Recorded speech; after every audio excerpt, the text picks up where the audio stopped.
kumantama olka'us gachisus abjunki yasuma abdinko hawinko sumagal mikiya siofsuna dibe biyatoromia. Hello and welcome to the weekly edition of Voice of Oromia, coming to you on Fresh Air Radio KFAI 90.3 FM Minneapolis and 106.7 FM St. Paul kun Sagale Oromiyaati. Sagaleen Oromiyaa torbaan irraa guyyaa tokko alhada dilbata yookiin sanbata guddaa sa'a 5 fi 6 jidduu afaan Oromootiin Fresh Air Radio 90.3 Minneapolis fi 106 qabxii 7 St. Paul irraa qunnamtii qilleensarraan isinii wajjin godhu kanarraa amma jalqaba. Dhaggeeffatoota sagalee Oromiyaa jaalatamoo akka mul'atan arra guyyaan 12 baatiin eebla barri 2013 qophii har'aaf isinii qabnu keessatti oduu akkasumatti illee odeeffata babal'aa isiniif qabna. Wallee garagaraatiin illee isin bohaarsuudhaaf ni tattaafannaa beeksisa adda addaatiinis wahii isin yaadachiifna. Walumaa galatti sa'a takkitti tanaaf ballama keessan sagalee teessan sagalee Oromiyaati wajjin akka gootan isin afeerra. Kanatti oduutu aana itti dhiyaadha.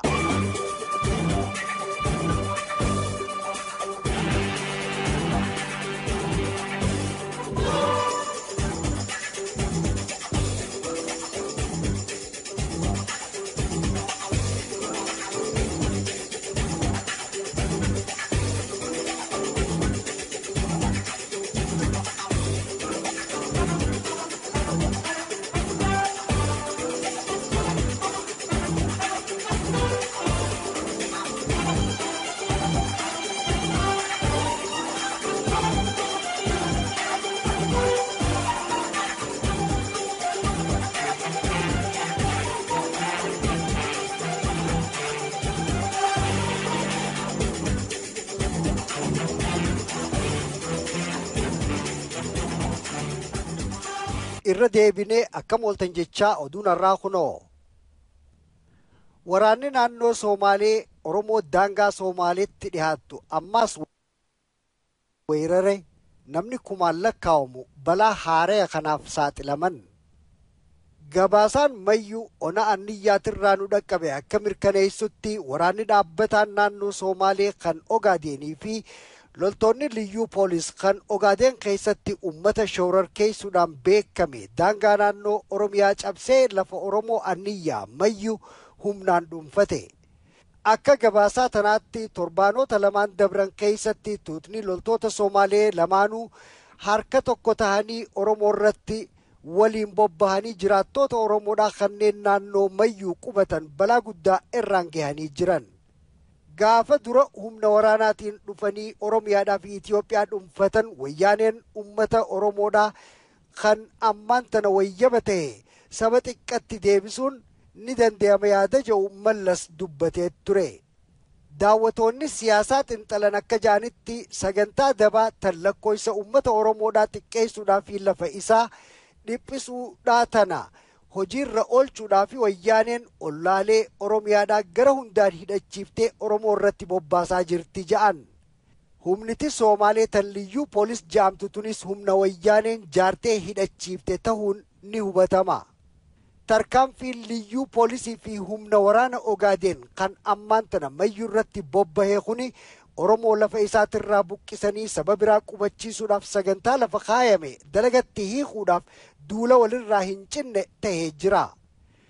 Baatii jahan dabran kana keessatti bahaa Oromiyaa kutaa Harar Oromoota naannoo Anniyyaa Oromoo Jaarsoodhaatii fi Oromoo naannoo Mi'eessoo qubatan lafa isaaniitirraa buqqisanii Somaalotaaf kennuudhaan ummata Oromoodhaatii fi Somaalee jidduutti xifaa uumanii jiran.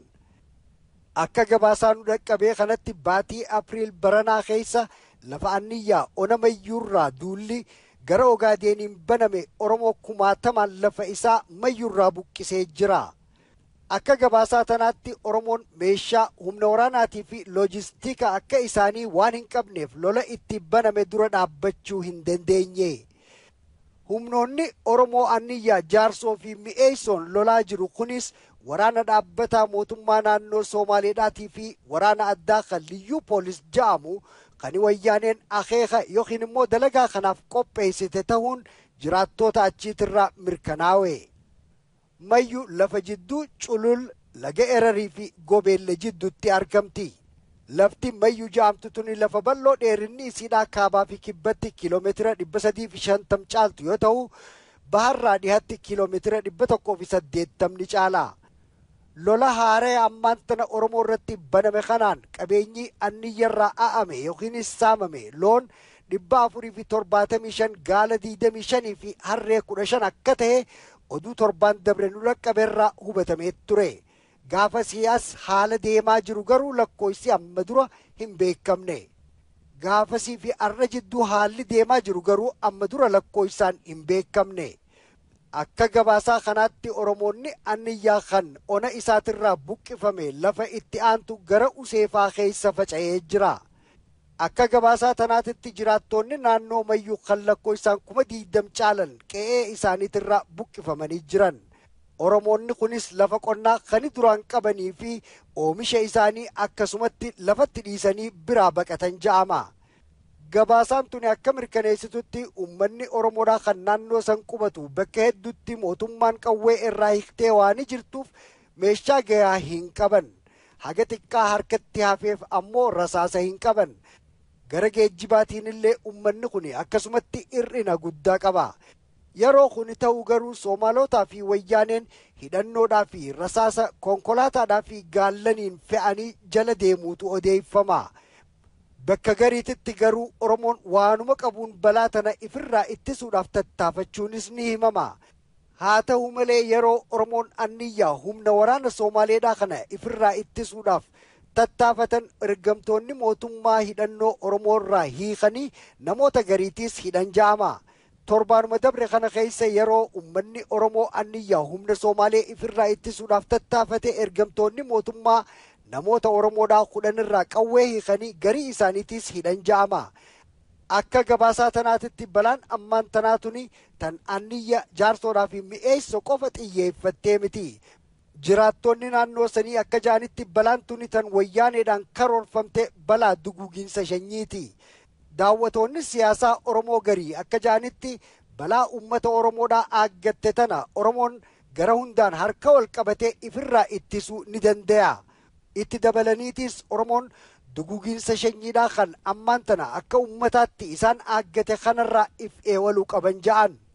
Xinxaltoonni siyaasaa Oromoodhaa kun itti dabalaniitis haalli kun akkanaan yookaan itti fufu ta'e Oromiyaadhaa fi Oromoon umrii dheeraa qabaachuudhaaf hin jiraatan ja'an.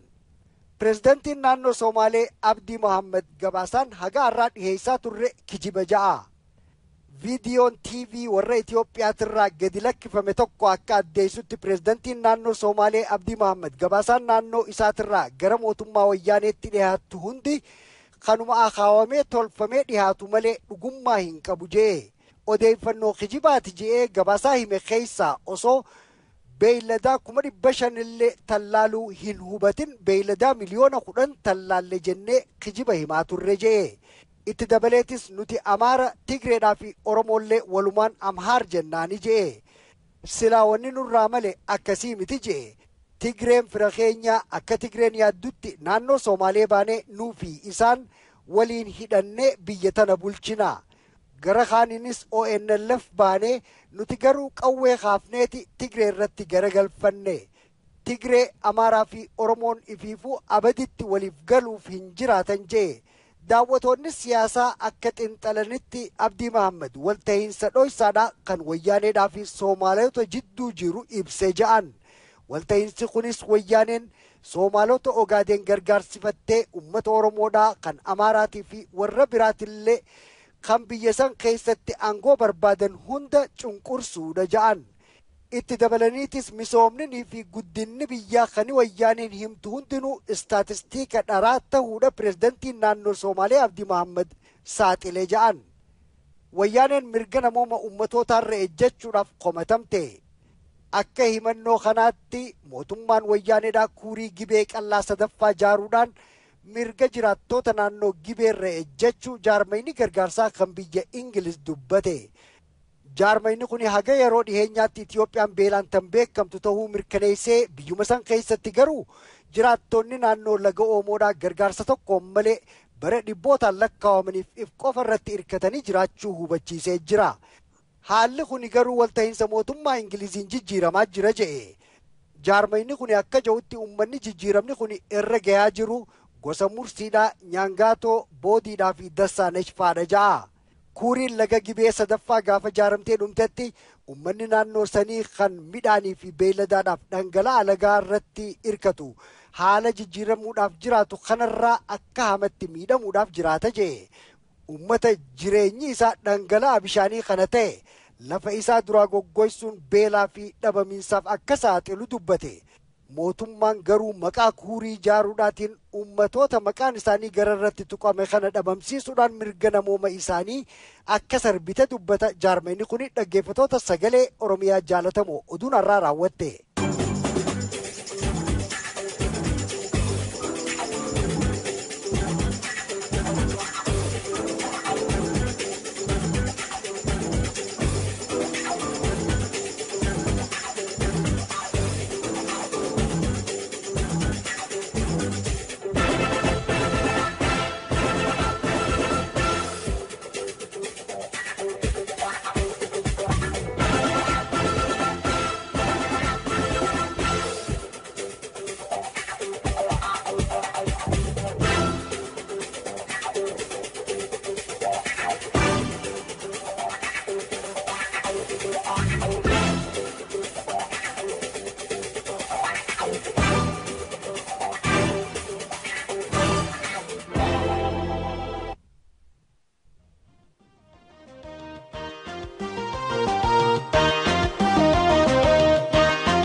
Barisa ya urji dirama berkayunan noita galgala ganama ergani muntanen kabaramsa naji inurumon tokum majabesa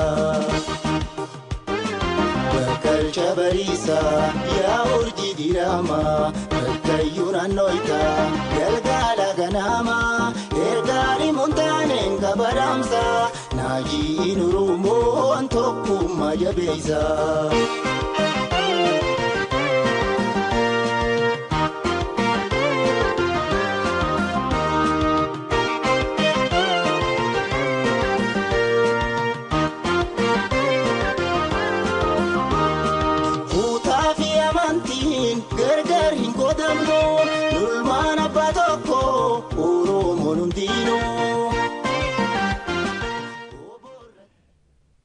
dhaggeeffatoota sagalee Oromiyaa jaalatamoo beeksisa garaagaraatiin isiniif qaba kan duraa Kamaal Ibraahimin nutti dhiyaate akkana ja'a. Sagantaan kun haga tokkoof Kamaal Ibraahimin gargaarama. Kamaal yoo mana bitachuu yookiinis jaarrachuu barbaadde si gargaaruu danda'a. Muuxannoo waggaa 10 olii kan mana bittaa gurgurtaa qaba. Mana walitti hidhaa yookiin immoo mana kophaa dhaabbatu bitachuu yoo barbaadde Kamaal qunname. Akkasumatti illee haalli yeroo teetii jijjiiramee yookaan mana gurguruu barbaaddu ta'e Kamaal fi xabaqaan isaa baankii teetii wajjin mari'atanii akka itti sirraa gurguramu irratti si gargaaruu ni danda'an. Bilbilli Kamaal 612 2967677 yookiinis weebsaayitii Kamaal dhaqaatii qunnamaa. Weebsaayitiin isaa www.kamalhomes.com jedhama. Kan itti aanus akkana ja'a. KFI hamma tokkoof tajaajiltoota bobayaa manaan oowwifatanii nama gargaaraniini gargaarama. Maqaan warra kana Energy Assistance Program with Community Action Partnership of Ramsey and Washington Counties jedhama.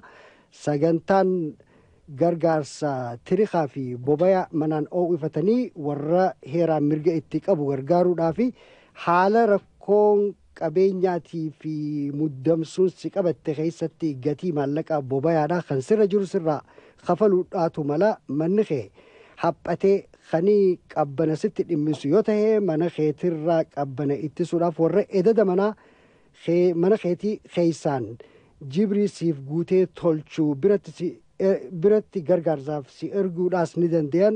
Warri sanis edada yookiin immoo gidaara mana keetii siif tolchanii qabbanaa fi oowwillee akka sin dhibne si eewaluu danda'anii kana caalaa keessa baruudhaaf yookiin immoo gargaarsa kanatti mirga qabaachuu kee hubachuudhaaf yookiinis iyyannoo galfachuudhaaf telefoona 651 645 duwwaa dhawu yookiinis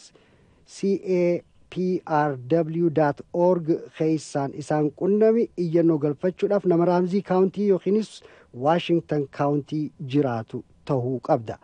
Kanatti aanu immoo sagantaan KFI manneen barnoota Seenpool kan nama gurguddaadhaatiin gargaaramaa manni barnoota nama guddaadhaa kan Hub Center jedhamu walakkaa magaalaa Seenpool ollaa Hamline Universityidhaatii fi Midway faadhatti argama fi akkasumatti illee iddoo haaraa Harding High School jedhamu kan Seenpool East Side'ttis ni argama. Hub Centeritti guyyaadhaa fi galgalallee barnootni nama guddaadhaa kan afaan Ingiliz qophiin GED'dhaatii fi kan kolleejjiidhaa afaan namaa fi kan namaa isniinaa fi arba'aa hunda ol seenteef galmeessuu ni dandeessa. Kana caalaa keessa baruudhaaf 65129 duwwaa 4822 bilbili yookiin immoo weebsaayitii keenya hubs.spps.org dhaqi. Kan itti aanu beeksifni kuni MN Help Me Grow irraahi isiniif dhihaate. Daa'imman dhalootarraa hamma mana barnootaa jalqabanitti guddachuun hin dhibu guddinni garuu wal dhaba. Adda addummaa tanarraa kan ka'e daa'imni garii barnoota irratti nama gargaaru barbaaduudhaatu mala. Daa'ima keetirratti rakkoo barnootaan guddachuudha yookiin immoo rakkoo fayyaadhaa yoo irratti agarte weebsaayitii mnparentsnow.org.info dhaqii yookiin immoo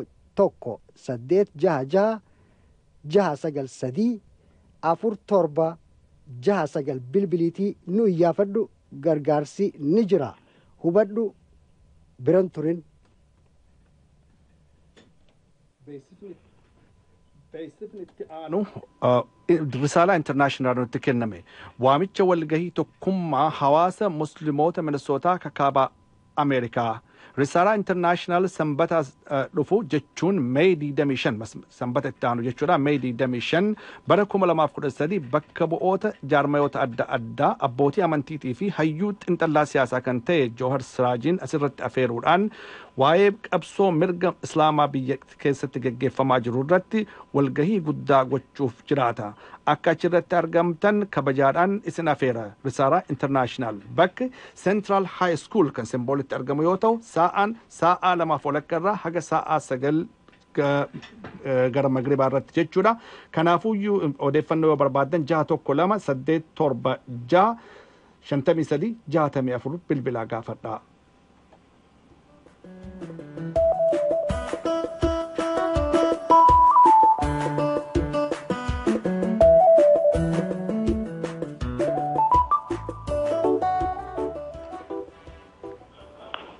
Dhaggeeffatoota sagalee Oromiyaa jaalatamoo akkuma oduu har'aatirraa dhaggeeffachaa turtanitti oduu tanaan alattis akka dhaggeeffachaa hubachaa turtanitti booddeen kana naannoo baha Oromiyaadhaa naannoo Mayyuu naannoo Anniyyaa Jaarsoodhaa fi Mi'eesootti illee waraanni Soomaaliidhaa kan maqaa liyyuu poolisiin moggaafame ummata Oromoo irratti duulee lafarraa buqqisuu qabeenya isaanii saamuu nama ajjeesuudhaa fi kana hundaa'u dalagaa godhatee jira. Haala kanarraa warra dubbisuudhaaf har'aan tanaaf qopheeffannee duudhaatu jira. Isaan keessaa yeroo ammaan tanaa nama lamaan naa wajjin jira. Isaan maleedhaas booda irratti biyya keessaa naannoo hammeenyi badiin gurguddoon akkanaa irratti gaggeeffamaa jirtu naannoo Mayyuutirraa nama dubbifnuu qabna. Haa ta'u malee jalqaba kanatti waa'ee naannoo Mayyuu tanaa fi walumaa galattuu lolli Soomaaliidhaa kun kan maalirraa ka'e jechuu warra gaggaafannutu jira. Anaa wajjin yeroo ammaan tanaa Sheekh Xaliilee isaatu jira Miniyaapolis irraa akkasumatti illee Dr. Mahammad Hassaniitu jira Atlaantaa irraa isaan kanaanin isin wal barsiisa je'ee hedduu rakkadhu ta duraatiif dhalootaan warra naannoo saniiti ta lammaffaadhaatiif waan Oromoodhaatii fi waan gaafa Afrikaa irratti beekumsa gurguddaadha qabanii isin lamaanuu na dhageessanii Dr. Muhammad akkasumatti illee Sheekh Xaliileesaa. Tole fayyaa dayaa isin lamaanuu mee dura Sheekh Xaliileesaadhaaniin jalqabaa mayyuu bakki jennuun tun bakka akkamii naannoon siidhaa maal fakkaata ummata akkamtu irra qubata mee tanarraa Sheekh Xaliileesaa waan hubattan. Gaarii. Mayyuu insaan lafa akkamii isin hin dachi mayyichaan lafa ammoo gama dhugaatti akka teessuma lafatti qaalaa jabalaa. Gama gammoojjii anti gammoojjii diizaartii sibiitiin sinima qaalaa jabala ta'aa hundaas taatu jechaadha. Mayyuu fi qumbiinis wal macinaa jiranii lachuu qubsuma anniyyaati jechaadha. Walitti oona anniyyaa jennaani. Mayyuu amman sanaa haala hamaa jiru kana irratti warra Ogaadenii itti duulaa jira. Warri kun maali isaan? Lafti waan isaa walitti qaban yookaan dachii tanarra Soomaliin himattu maali dachii Soomaliiti yoo jenne wataa akka wanni Soomalii jedhamu bakka lafarraa humaan himatan. Lafa mayyuu qumbiin teessuma anniyyaa durii amata kuuma meeqatamirraa kaaseeti jechuudha. Falma ilmaan anniyyaa hundinuu abbarraa haakorraa dhaalaa achi gahan jechuudha. Warri Ogaaden kun hanga dhihoo tanatti achi wali qubatan jiru hanga mallasin kenneefini mallasiin addii wal irbuu adde hiccitii wal iseenii jira sanni kenneefi as bahanii falmuu jalqaban jecha lafa anniyyaa. Kanaaf warri amma Soomaliin lafa tanarra isaan hin qubatan. Warri ammoo xiqqoo afaan Soomalii dubbatu warra hawiyyaa jedhanii jira. Hawiyyaan tun Oromoo hawiyyaan Baabbilee. Baabbilee kun guddaadha. Warra afaan tokko jira afaan Soomalii haasawa. Isaan kun anniyyaa wajjin qubatan. Dur Ogaaden gama sirraa buqqisee goora mulluuta jaamtu. Goora mulluutun tafiiqii gabbaatu fiiqa ta'a Ogaaden tanamma. Lafa tanarraa isaan qabanii anniyyatti as bahanii turan jecha mayyuu fi qumbii turan. Jarri kuni nama afurii tokko faattaa warra faattaa janiini caamma janii sadaffaan adda janii afuraffaan agaayyaman. Warri kun gariin warra qumbiitiin fagootu wal lolanii gama bahanii turan jechaadha. Bakka gara baalee baqatanii turanii amata beekudhamoo kana ta'anii booda aboo lafatee jedhamuun diiganii manguddoo nama ergatanii warra qumbiitiin waliin haasawanii amma irbuu akka duris seenanii fi warri gariin deebi'e. Ha deebi'e kun warra caammaa haja'anii fi agaayii deebi'e addeen deebiin achumaan akka baalee qubatee jira. Kan afuraffaadhaaf haasaan kun mayyuu waan godaannee mayyuma san jedhan isaan. Macaan anniyyuu wajji qubatan eega duraanis magantaa san jedhanii achii waliin turan achuma qubatan. Warri biraa achirra qubatan kun Soomaliin jedhamu jechaadha. Isaan kun Oromuma. Warra afaan Soomaliin xiqqoo dubbatu jara kana qofa. Wanni biraa lafti tuni lafa gartee nam tokkollee abbaan hawwiyyallee kaffalmuu danda'u hawwiyyaa sullee hawwiyyaa isaa lafti isaa gama. Laga erer jechuudha. Gama goonjuun lagni erer magaalaa harra jalaa ka'eeti dhufee Baabbilee yookaan goora mulluutii fi fadis jidduu baalayni erer kun akkasii dhufee jakkutee fadis biraan gobeellee walitti deebi'e gobeellee isaa gaara mul'ata olii ka'ee fadis fi mayyuu jidduu bahee hogguu fadis dhufe walitti deebi'a jecha layni gobeellee fi eega walitti deebi'anii laagaa erer malee gobeelleen jiru mayyuu kun akkasuma kuusa gahanka. Mojoon kun gaara mul'atarraa ka'ee dhufee isaa fi qumbii addaan baasaa dhufee booda layni mayyuu kun ererii fi mojoo walitti deebi'ee achitti mayyuu dhumata. Garaan gama layni jiru kun laga guddaa ereriin kun laga gadoon isaatu sa'a lama faana miidhamu dheerina isiidha. Ogaadenii fi anniyya jidduu laga guddaa hallayyaa hamaa jira kan isaan dabaluu hin dandeenye. Ganda dhibba dura haasanii lafata horii faa saamaatu saamjanii dhufanii saaman. Eega anniyyatti barte horii isa illee fudhatanii galfatuu hin dandeenye abdii murasanii dhiifatan. Kanaaf wanni sun laftuun ormi waa waliin waan asirraa himatanii qaba. Waan shira mallas qopheessee jani warra shanan jansanii kenne gartee lafa kennee fi kana keessa warri sidaama afaan lakkin Oromoo lafuun deemanii jalaa didanii ammoo kun duraanuu boolola Soomalii gumoo qablagaa gama 77 yaad baranii waliin duulaa turee fi kutaa Oromoo afur Soomalii jee duulaa ture lafa kana gaafa cabee deebi achi warri suuriin Soomalii garii irra guddaan fakkaala lafa Oromoo san hawwuun dhiise ma hawwan hawwi isaanii kana mallas siintara siibaasa akkas kulaa jeeni waraana qopheessee itti kenne Oromoo waraana hin qabdu mootummaan naannoo Afrikaa jantan waraana hin qaban Soomaliin waraana naannoo kumaandoo jajjabii hunda qabdi warri Soomalii turan koloneelota sadarkaa gadirraa kaasee akka olitti jiran warreen kun isaanitti galanii mootummaa Soomalii qabnaan achi jiranii kana hunda qopheessanii waraana haaraa ijaaranii liyyuu boolisii hubti mallas qopheessee waliin bobban bakka warri ummanni Soomaan duulecha sadaffaan ummata Ogaadeeni ummanni Ogaadeen hundi qawwee qaba qawwee hin qabne jiru abbaa ilmiis qawwee qaba isiif waliin duulti dur isaan sunis waliin duulan qawween ummata Ogaadeen waraana liyyuu boolis jaamu waraana mootummaa naannoo Soomalii sadeen kana ummanni keenya qawween qaban rasaasan qawwee qabanitti rasaasan qaban kana gaazulanii amma cabsanii ji'a torba guutuu walolaa turan saqumbii sammuuduu akkuma qabdanii saqumbii amma hin dubbannu haa ta'u mayyuu amma ofeegaa achirraa haasan oofanii kun baddaadha mayyuu kun hedduu lafa gudduudha lafti isaa mayyuu dura warraa ka'ee guramee kun dhufee hogguu lafa jajjabaa fi guujaan mayyuu ta'a mayyuu asirraa ka'ee hanqarree lafa isin himutti majoo fi layni walitti reebutti gadoo lafti tun kiiloomeetira 350 caalaa jechaadha kan hiyaafitti gaala kaawwee akkas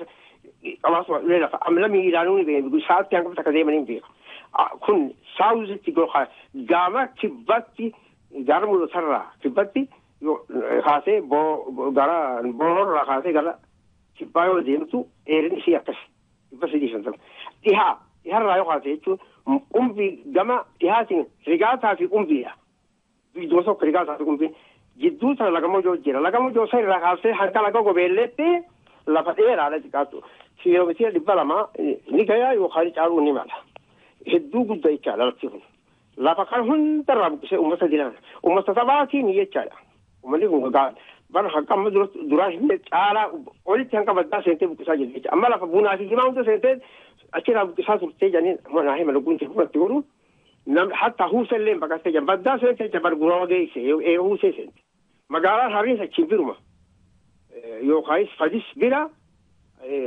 akka gaharree guutuun qaban jansanii taasi biqitti hin beeku kanaa lafti tun akkasii Soomaliin waan lama sana qabdu hin jiru mirgaas hin qabdu lafa nama tokkoo falmuu yookaan qabeenya nama tokkoo falmuu jechuun kun zulmii irraachi aanu bada jechaadha kun shari'aa islaama keessallee jira islaamni zulmii akkasii illee hin jiru maqaa kana islaamummaa himatanii sheekotiisiitu keessa jira lafa nama jeessanii ummata keenya gasanii lafa isaan irraa buqqisanii amma baqataa godhee jiran jecha lafa isaanii sare kalagaa Abdul Jalil yoo isaa gaafii qabaatee gaafii teera dabree waan biraa yaadee bisi wanni isaa ibsu hedduu jedhamu gaafuu gaa tole boodaan oguun dandeetti sitti deebi'aa waa xiqqoo akkasuma naa obsiiti ammaan tana maaltu duuba jiraadhaan Dr. Mahammad nu wajjin jiraa waa'ee seenaatirraa durattiirraa wanni harkee yoo jiraate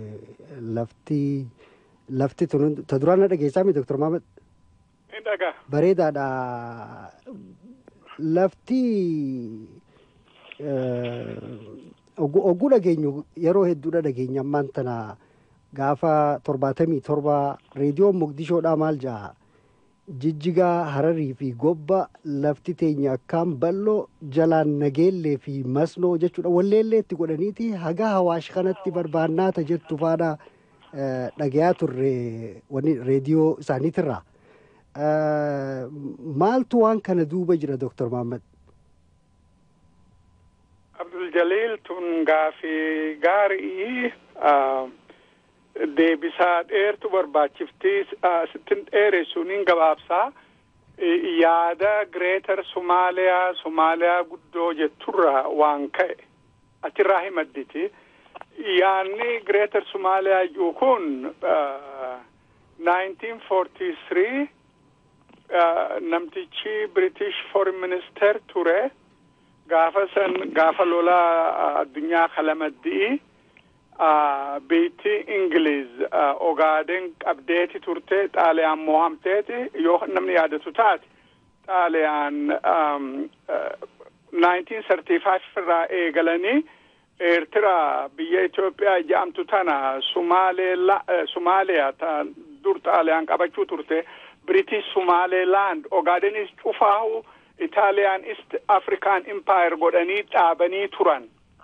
booda Xaaliyaan mo'amtee yogguu area sanirraa baatu British the whole area bulchuu turte hanka 1943tti British ta Itoophiyaa bulchuu turte Haile Sillaasee maqumaaf achi ture zamana san foreign ministerin biyya Ingiliz ummanni Sumaalee kun warra loon tiifatu yoo Sumaaleen faffacaatee jirtu tun ta Jabuutii jirtu ta British Sumaalee keessa jirtu ta Hawd lafa jaaniin Ogaden keessa lafa Hawd jaaniiniitu jira lafa citaa qabdu kan Sumaaleen amatu ta Somaliland jirtus ta Somaaliyaa keessa jirtus yeroo gannaa loon isaanii gaala isaanii fe'anii fidanii achitti eechisanii booda yogguu bonni dhufe deebi'anii kaanii yaa'an lafa sanii fi Itaaliyaan Somaliland ta turte bakka takka taate yoo ummanni Somaalee akkasitti walitti qabame ummanni isaanii jiruu akka qabdu qabaachuu danda'a jettu lafaa kaasan. Yaanni sun United Nation keessatti didameeti hafe ammoo amatuma san 1943 Somaalee Youth League wanni jaaniin takka dhaabbatte biyya Somaaliyaa keessatti dhaabbatte tun turtee akka political party taatee guddattee booda bilisummaa Somaaliyaatiif qabsoo godhanii Somaaleen bilisummaa baate British Somaliland fi Italian Somaliland 1960 keessa bahanii booda British Somaliland ta turtee fi tammaan tana Somaliland taate tun Somaaleen gadii bakka takkatti mootummaa ijaarratanii Somaaliyaa mootummaa jettu dhaabbatan yogguu san dhaabbatan seera isaanii constitution isaanii jechuu kiyya sanirrattis alaabaa isaanirrattis urjii 5 qabdi urjiin 5 sun lafa Somaaliyaa tafaffacaate jettu sanirraa tahaati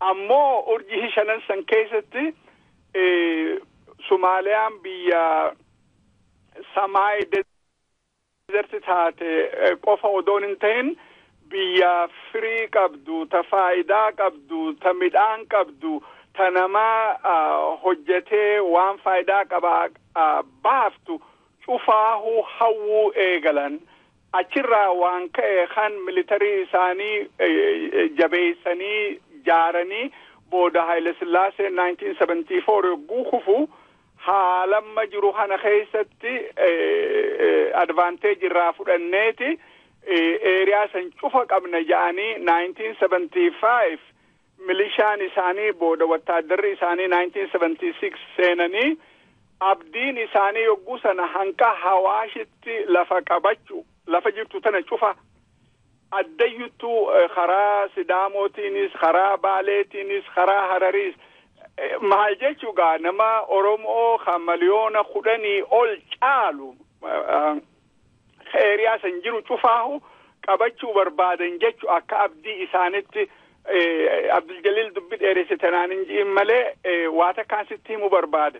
November 1977 biyya English Londonitti ani yogguu san graduate studentiin ture biyya sanitti konfiraansii tokkotu godhame African Studies Centeritti achirratti ambaasaaddartichi Itoophiyaa ambaasaaddartichi Somaaliyaa dhufaniiti gaafa san Somaaleen xiqqoo jabdu turtee magaalaa Harariree seenanii qabachuu hin dandeenye xash godhanii keessaa bahanii ammoo baadiyyaa keessa lafa hedduu keessa yaa'uu turanii achitti lafti teenya jedhanii isaan cuftunuu irra wallolan allafaa keetiin harka baasee wanni ambaasaaddartichi Itoophiyaa wanni ambaasaaddartichi Somaaliyaa sun lachuu dhara lafti isaan irra wallolan lafa Oromooti. Ummanni dhumaa jirus lafa Oromooti. Ummanni Somaaliyaa biyya Somaaleen keessa jirtu Ogaaden keessa dabranii Haayilaandii biyya Oromoo keessatti loluu jiranii tun Greater Somaaliyaa yaadajuuf xabaasuuf kan deemanii gar tokkollee isaan geessuun dandeessu je'eetiin ture. Tanallee if himuuf kan hin tahin booda ambaasaadaricha Somaaleetiin yoo makka ayyaanaati jabaatanii biyya tana qabatan ummanni Oromoo lafa kana keessa jiru ummata keessan isin caalaa akkamitti ummata kana bulchuu laaltan je'ee yogguun gaafadhu ummata fuula duratti ummanni ati Sumaalee jettu kun warra afaan Sumaalee irraanfatee afaan Oromoo fudhatee afaan Sumaalee akka baran crash program qabnaafi je'ee ka dubbate laal namtichi sun har'aantana amrii rabbi refugee ta'ee biyya Kanaadaa keessa jiraata. Namni yogguu humna qabu waan hin taane cufaahu abjuu cufaahu akka wanta godha yaanni Greater Somalia British Foreign Minister dura burkisee sun Somaaliyaa ni balleessa malee waa takkallee gaarii hin gooneef namni humna qabna jedhanii haqa namaa yogguu barbaadan gar tokkollee dhaquun danda'antu waan dirree jiraati. Wanni mootummaa Somaaliyaa diigees yaaduma sani. Har'aan tana Ogaaden keessa wayyaaneen waan rakkoo qabdu jecha ummata Ogaaden kana keessaa warra isaanii lolu. Humniti isaanii, yaanni isaanii, enerjiin isaanii kara biraa akka gortu summii lafa kaa'aniiti ummanni Somaaleetii fi ummanni Oromoo akka wal lolu kan godhan tu waan dirree jiraati. Dachi harkattan, dachi babal'adhaa humna qabdan jedhanii jiranii tun nama humna hin qabne, nama faffaca'ee, nama dhaaba jabaa tokko hin qabne dadhabaa yoggayyuu namuu miidhuma laala. Ummanni keenya har'aan tana waan humna hin qabne jecha xiqqaanis guddaanis nama tuffataa kunis sumarra bahee yoo danda'an meeshaa si godhachuu yoo san dadhaban lafarraa si buqqaasuu kana kan itti jiran jechuu gabaabdutti dubbisii gabaabsuuf nama humna hin qabne yoggayyuu addunyaa tanarratti yoo humna qabaatan ummanni tokko jiraata yoo dhaaba qabaatan ummanni tokko jiraata yoo walta tokkummaa qabaatan ummanni tokko jiraata yoo kana cufa kan hin qabaanne taate waa takkalleen godhuun danda'anii ni miidhaman tana matatti qabachuu nama barbaachisa maaltu godhamuu qabaa taja'amtu boodaan itti deebi'a. Tole osoo achi maaltu godhamuu qabattu wajjin tarkaanfanneen duratti maali intarestii maaliiti yookiin immoo fedhii maaliitiitu mootummaa wayyaanidhaatii fi warra ammaan tana maqaa liyyuu poolisiin deemu kan kililii shanaffaadhaa kililii shan jaaniin oguu Soomaalillee jennu yeroo ammaan tana warri mootummaa Soomaaliidhaa kan gamaa kan mootummaaf dandeessee sanii miti kan nutti Oromootti duulaa jiru warra ammaan tana liyyuu poolisii kan kililii shanii kanuma daangaa Itoophiyaa keessa jiru kana jechuudha. Isaan kun warri Ogaaden kunii fi warri wayyaanidhaa maaltu isaan kana isaaniif komani maaltu isaaniif waa takka yookiinis intarestii maaltu isaan kana walii hidhe. Yoo gaafiin teenaa galte maali faayidaan tana booda ta wayyaanee ta warra Ogaaden tajettu akkana fakkaatutti keessallee akka gaaritti keessan beeku qoradhee keessan beeku waaniin dhagahurraa Somaalee Ogaaden Liberation Front yeroo hedduu wayyaanee rakkifteeti turte. Ammallee xiqqaattuu numa rakkisan dabranii Ogaaden keessatti zeetaatu argame jedhaniiti haasawaman. Hanqam takka guddaa taatillee hin beeknu gaazni akka jiru waan dirree jiraate. Yoo kan yaadatamu taate amata 7 moo kana dura warra explore godhuu ture warra China nama 12 moo 17 warri Ogaaden NF Ogaden Liberation Front sun dhaqanii achitti gatanii disrupt godhanii turan gartee akkana galtutti wayyaaneen wanni godhuu barbaadu waa lama takka Ogaden Liberation Movement sanumaa balleessu ummata ifiif walafaan garagalchanii waa meeqa godhan tatanaa waan dirree jiraati isaan hanqa dandan dadhabsanii isaan balleessu talamaddiitii hoo ummata Ogaden kana laal ummanni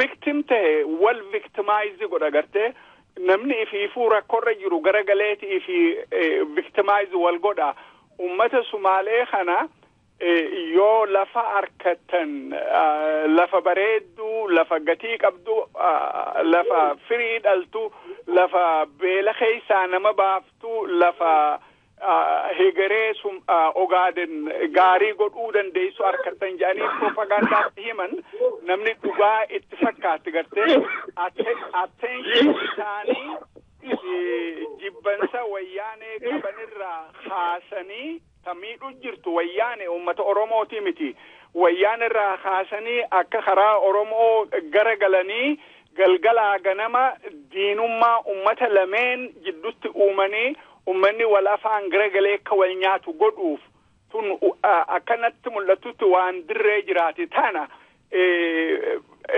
warri mootummaa Ogaden kana geggeessu geemii taphachuu jiran ni beekanatti fakkaatti irra guddaan namaa beeka tasanii keessan beeku wanni dirree tahee jira ummata keenya irratti nama kaasu loon zarafuu dandeessan nama lafarraa buqqaafatanii lafa godhachuu dandeessan takka tan isaaniin galin ummata tokko yeroodhaaf lafarraa kaasanii ummanni kun beeyta har'a dadhabaa ta'uus boru if organize godhee garagalee achirraa kaasuu akka danda'u tanallee arguu hin danda'an waan amata soddomii meeqa dura ta'e seenaa isaanii keessatti illee garagalanii baruu laalan gartee har'a humna qabna humniti waan yerooti namni har'aan tana jabaa boru laafaa ta'uu danda'a har'aan tana laafaa boru jabaa ta'uu danda'a tanaaf rakkoon ummata keenya irra jirtu tun khafuru ummatuma keenya khabaraati miti tatanaagaa maaltu godhamuu qaba booda wal gaafanna tola fayyaadee amma gara sheekhaattiin deebi'a sheekni Silaahuu yeroo ammaan tana ballama bakka biraatiis ni qabanii gaaffii takkitti tana eega deebisan booda sheekhaan wal gallakkifna sheekha wanni naannoo qumbiidhaattiis haa ta'u naannoo mayyuuttiis wanni isaan himatan wanni ammaan tana warri liyyuu poolis kun dhufee himatu wanni dhageessan maal faadha maal himatan maaliif lafa namaa tanatti as deemna jedhan nama keessaa wanni dhageessan jira gara keessaniin. Liyyuu poolis wanni jedhamu nama ajjeesuu aarifuu dhukaasutti malee ummata baareessee aarifuu malee waan kana himanna hin jiru ammoo isaan kuni ummata Ogaden kalafa bareedduu akkasii san barbaadu Oromoo dhawanii irraa ari'anii hubachiisuudha keekin isaanii warri liyyuu poolis waan biraatiin soomaa fe'echaadha warruma san Ogadenoota la ummanni Ogaden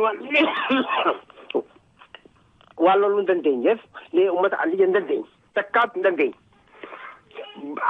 dhawanii aliyya irraa buqqisanii ummanni nama meeshaa jiran san qabu loluu hin danda'u bari jala qubataa deemaa jirti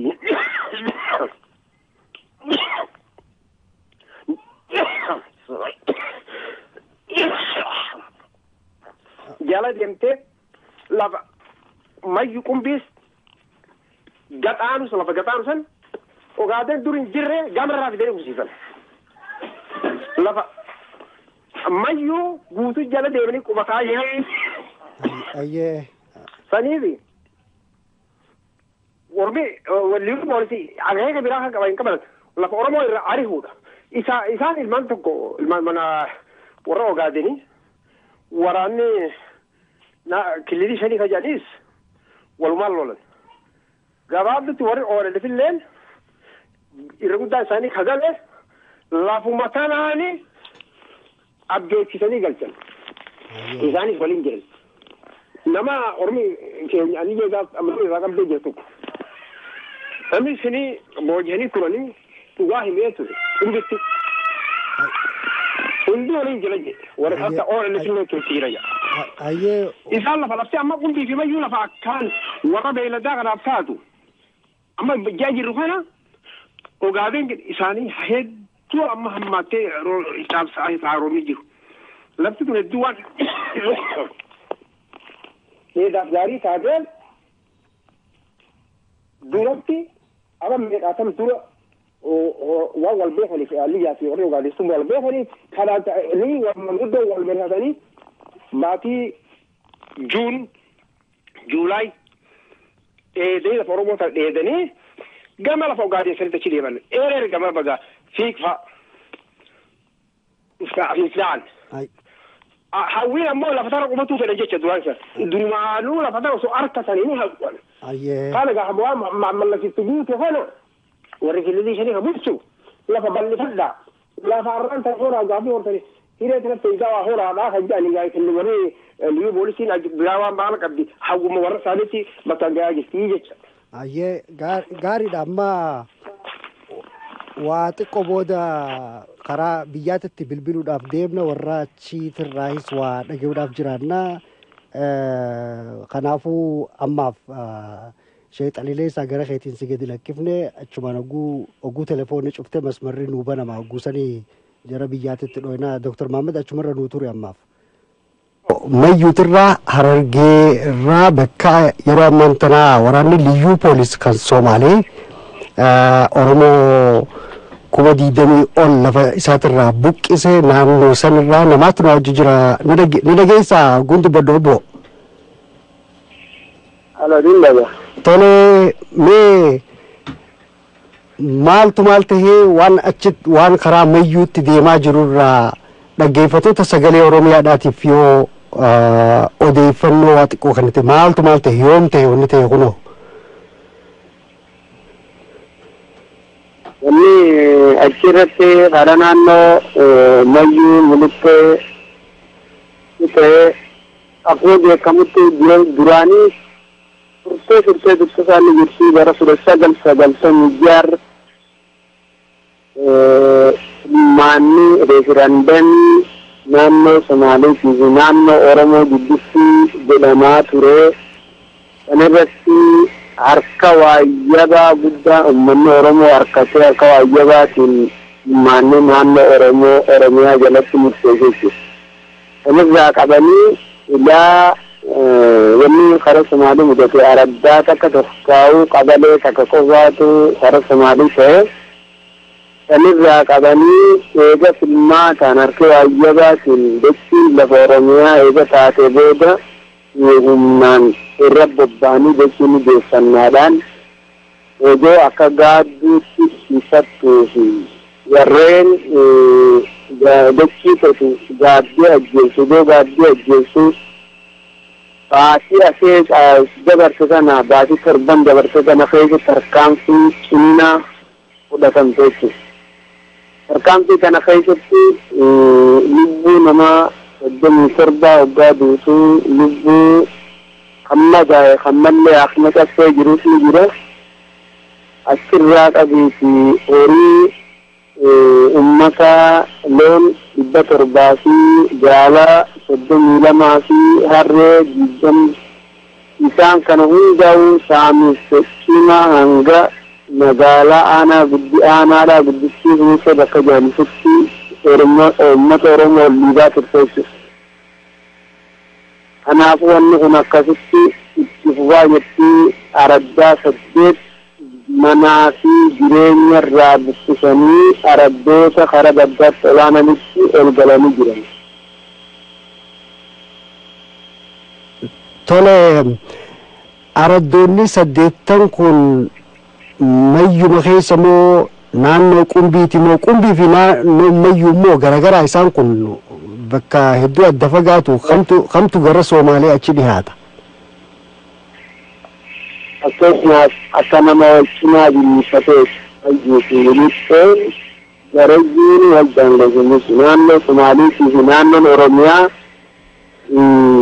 achi jala sanii qabdee akkasumas naannoo Somaalee fi hanga Booranaatti dhaabbatti akkana magade tibiri sato naannoo qulbii fi naannoo majmulistoodha walcinaadha walitti dhaabbatanii ciisan sun. Sanirraa naannoo qulbiirraa araddaa jaarraa buqqaanii karaa magaalaa Mineetti tokkottoonfatan jechuun sunis araddaa jaa aanaa majmulistoo araddaa saddeet jechuudha. Naannoo Somaaleetii fi naannoo Oromoodhaatis mootummaa takkaatu bulchaan isa waliin mootummaan tun daangaalee kana nama walirratti bobba'u kana addaan hin eeydu maaltu maal ta'e maal jechuudha dubbii hiikaan dubbii tanaa? Jirmaanuu akka biyyaatti federaala Itoophiyaa keessatti impaayira jechuun jedhama. Impaayira Itoophiyaa keessatti Itoophiyaan takkuma waa'uma takkaan bulchi dimokiraasiin sobaa ajjaba baasii gabroonfadhu ajjaba rabbaasii hiraasii akka namuu isin yaadannu kaan kaaniif kaa'ee jidduudha waan baawaan harkatuuf gargar qoodee ana waliin fixuu filaan mootummaa akka isi jira malee uummanni lafaafee wal lola. Tole mee gara kaaniin ammaan tana warri liyyuu poolis kun akkuma waraana naannoo Somaaleeti yookiinis waraana naannoo Somaalee kan kililii shanii jaaniiniti. Egaa akkas ta'eefuu naannoo Oromiyaatis akkasumatti walleenuu akkaan ammaan tana fagoon jira fagoorraa akkaan tilmaamutti isaan kunis walleenuu yoo Somaaleen waraana naannoo Somaalee qabaatte Oromoonis walleenuu Oromiyaa keessaa waraana naannoo Oromiyaa qabdi jechuudha. Isaan kunoo callisaniiti eegammoo mee hiikaa waan kanaa yoo kan ni beektu jiraate naa himi. Yoo Alma mala gonsanis. Nin dhagee akka gaariitti hin dhagee. Uummanni Oromoo qawwee dhiisi harka qabatee deemee magaalaa dhaquu hin danda'u ulee harka qabatanii deeman qawwee bitatee irraa hin dhoorkajees irraa fuudhamti. Kan uummata Somaaliiti jallattifamtu uummata Oromoo irraa fuudhamti. Kan horiin uummanni Oromoo isaan irraa fuudhe harkaa deeffame Somaalii deeffamu Oromoo ni saamama hin deeffamu. Hajjuus uummatuma Oromooti. Uummanni Oromoo akka Afrikaatti baha Afrikaa daangaa Somaalii irraa qabee hanga Suudaanitti uummanni harka waayyabaa guddaan Itoophiyaa keessatti waan uummata Oromoof waan uummata Oromoo irraa sodaa uummanni Oromoo fincilee irraa nagarbaa waan beeku.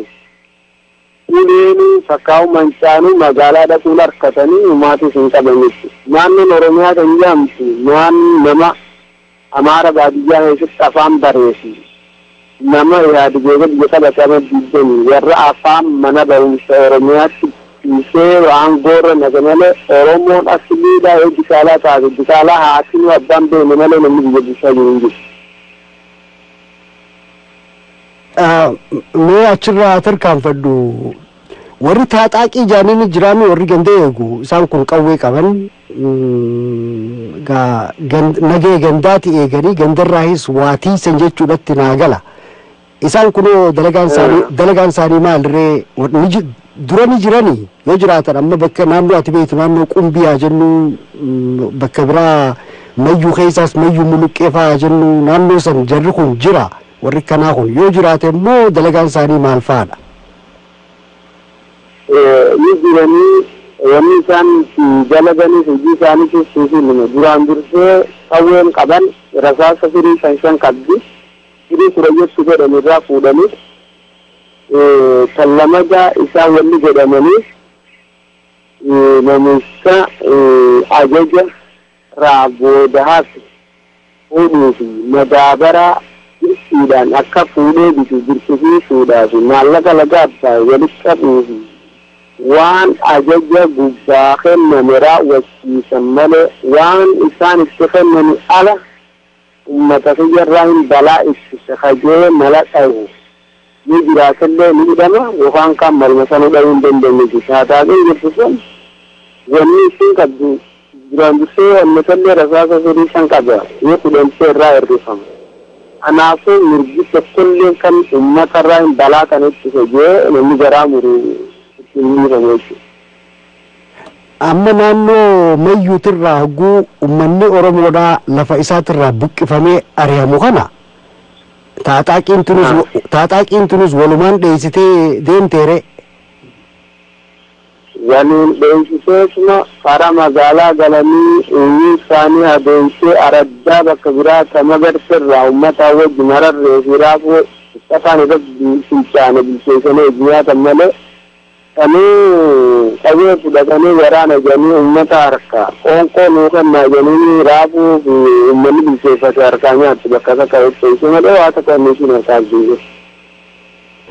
Kanirra waraana loonii jedhanii wada qawwee bitatee asaffarni inni na jee buratee moggagganii jiruuf ni jira. Kan yoo uummata kana bakka akkana goone jaranii fincila guddaa akka jedhanii sossobanii waraana loonii jedhanii qubaa wayya malee wanni taataati jedhan takka hin jechuun mootummaan isheen. Tole tasanirraa achi tarkaanfannu uummanni baqatee kun amma eessa fa'aa baqatan eessa jiran maali jiran maal nyaatan maal dhugan wanni jala dahatanii jira rakkoo akkam faadhaatu uummata san keessatti mul'ata.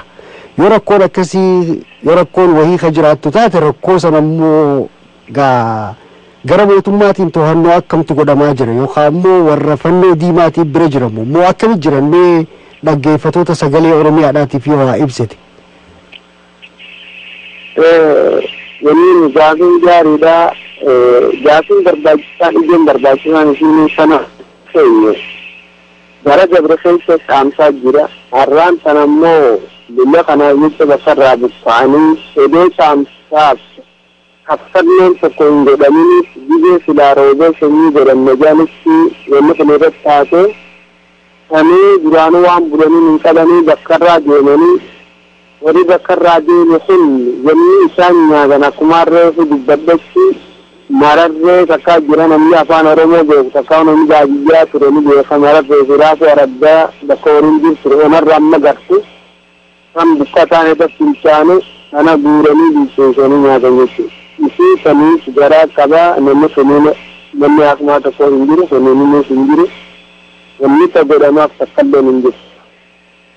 Sanirraa qabii yeroo lama bira jiraattees takka yeroo lama sadeeni yoo madaabaraa fuudhee mana kaa'u baase kan umriin itti gadi hin jiraanne irraa fuudhamtee gurguramtee madaabaraa bakka kaa'u hin qabne madaabaraa nyaachuun taane adachiis ta'u akkanatti irraa fuudhanii bakka kaa'aniif hin beekan akka godhaniif hin beekanii lubbumaan ibbitan jechuudha karoo lama bira dhabseef.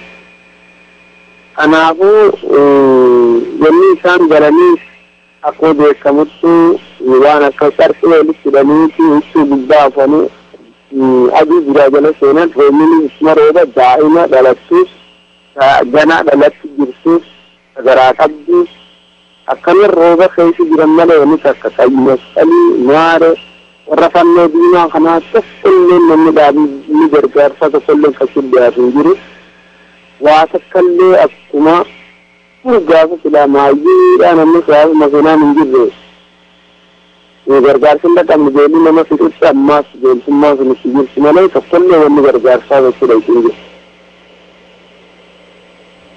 Uummanni rakkoo tana mudate silaahuu tokko tokkoon deemtee lakkoote jechuu kiyyaa miti tilmaamaan wanni yookaan dhageessuu yookaan haala garteerraa meeqani ta'an mee dhaggeeffatoota sagalee Oromiyaadhaatiif yoo ibsite. Yoon siyaasaan laalee akka siyaasa nam tokkootti kuma 25 irraa hanga akka nama jumlitti hojjechuuf kuma 25 irraa hanga kuma 30 takkatti inni shalabeessi guddina akka duratti daataan aanaa mayyuutti ilaalles akkasuma dhufa. Tole sila gaata dhumaati gaaffii dhumaati tan gabaabaadhatti ummanni kun sila eega lafa isaatirraa naannoo isaatirraa buqqifame guddaan walitti haajamu waan kana tokko lama sadii jettee yoo lakkaa'uu dandeesse waan kanatti haajaman jettee mee ta dhumaati gaaffiin tuni achiin booda gadiinsi lakkisaa na lakkaa'uu dandeessa waan isaan barbaachisu.